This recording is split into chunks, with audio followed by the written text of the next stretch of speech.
I get this every year, especially around this time. It really started getting worse around that Super Bowl and the playoffs, where everybody start calling me because it be looking like that theory is not going to take off.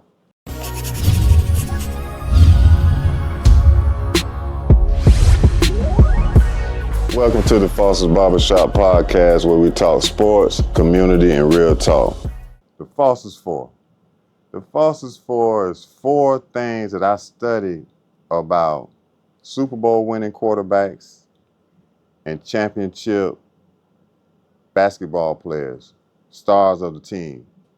Not any particular position, just the star of the team in basketball. And the quarterback, there's a particular position, it's the quarterback. They have to have these four qualities, or these four things, whatever, however you want to, call it. So number one, they have to be able to speak well. Most of them I know to speak well. Most all of them. Number two, they all dress pretty modestly. They don't dress too flashy, meaning the quarterbacks now, because people try to get off track. I'm talking about the quarterback, and I'm talking about in basketball to start a team, Jordan, LeBron, etc. Not in a particular position, even though they pretty much played somewhat the same position, you would say, but I just said those names because they were the star of the team. And they had that in common when I finish up. You got two more. You got married, engaged, or they've been with a lady for a long time and they're considering doing those two things, marrying him, and of course you got to get engaged first. And then the last one is a haircut. Now, the haircut, yeah, because every one of them, but we studied, the only one that probably didn't have a haircut was Joe Namath. He probably the closest that I studied, because I studied this. I studied this by myself without actually going online and doing real research. And then I studied it doing real research. And my just blind study was accurate when I did the real data researching. And that's what I came up with. And I was like, man, so my thoughts was correct. Just me thinking that over the years, I came up with, man, it's something to this, because, a lot of athletes, they're superstitious too, Yeah, that is true. You know what I mean? And certain things like that, they look at that, the great ones. And so all the great ones, they had that in common. So now every year, for 10 years, because I recognized this about 10 years ago, right along the same time I got married. And it popped into me, this whole theory. And I've been riding this thing for 10 years, and I can't find nobody to bust it, because you can't bust it. It's unbustable. It's unbustable. You want to bet with it. You want to bet with it at the end of the year. Because see, here we go. I'm gonna use one Super Bowl in particular that'll really define what I'm saying. Okay, for those who old enough, ain't that far back, is when Denver Broncos played the Carolina Panthers with Cam Newton. Okay, so I noticed, every year they show the guys get off the plane. Everybody see this. Oh, they're in town. Both teams. They show both teams get off the plane. So I saw Peyton Manning get off the plane. Now I don't remember what he had on, but knowing Peyton Manning, I don't remember too far back. But I know he probably had on some Colts gear, probably a hat, t-shirt, whatever, or he had on the polo type, looking like he a manager at Publix. He had on some just modest looking, not nothing all pimp looking, okay, or whatever. Then I see Cam get off his plane. Tight leopard pants, okay? This huge hat on. All this 70s pimp-ish looking. So me. This is what I get. Look at me. That's not how championship players, quarterbacks, they don't move that way. They don't move that way. So when I saw that, I already knew because my theory was already out there. And sure enough, at the end, and this is the same guy, like we said earlier, the ball was right there, bro. The ball was right there. He didn't dive at the ball. The man's 6'5", man. Y'all ain't gonna let that go. No. And Von Miller,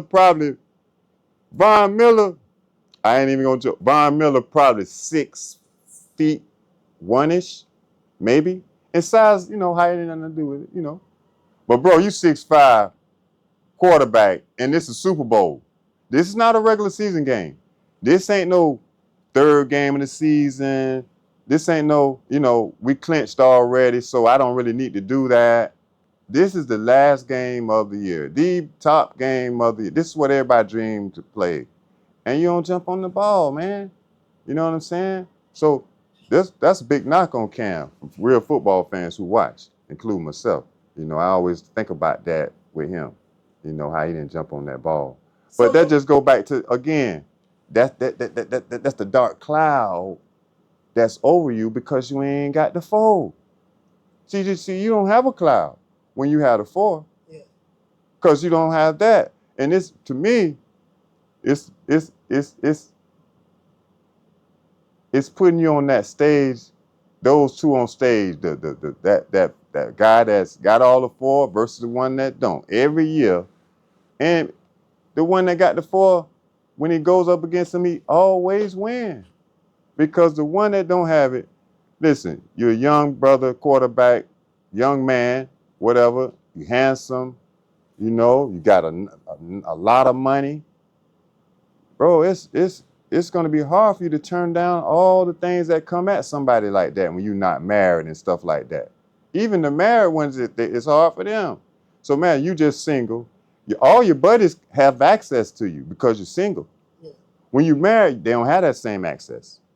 They don't even try to call you because they know that you're married and you ain't really, they know you don't want to go out because nobody was calling Peyton Manning. Think about it. The club goers on the team, brother, they weren't calling Peyton Manning. You might have one for a joke try to call him, but they know 9 times 10 he's not going. Okay? Cam or somebody like that, they're going. The radio station call him throughout the week. They going there. Yeah, you're gonna have a party for him. He's gonna show up because he's young. He under 30. It's like human nature, man. If he was out there, it's hard to turn that down. All the women calling, all your little side piece, all that. That's a big distraction. Here on the other side, the other guy don't have all those distractions. He ain't got all these women calling him. His buddies ain't calling him. He ain't going to the radio station to meet up with these people. He's not going to the club for no meet and greet. None of that stuff, bro. He's going to the movies with the family. He's going to dinner with the family. He's meeting up with his in-laws. He's doing real stuff. But the dude that's not, 9 times out of 10, he's not doing that. And that's going to be the downfall on the big game. Because of the morning of the big game for the guy who has the 4, his wife probably ironed all his clothes. She got all this stuff ready for him. She know how he wants his coffee. She knows him.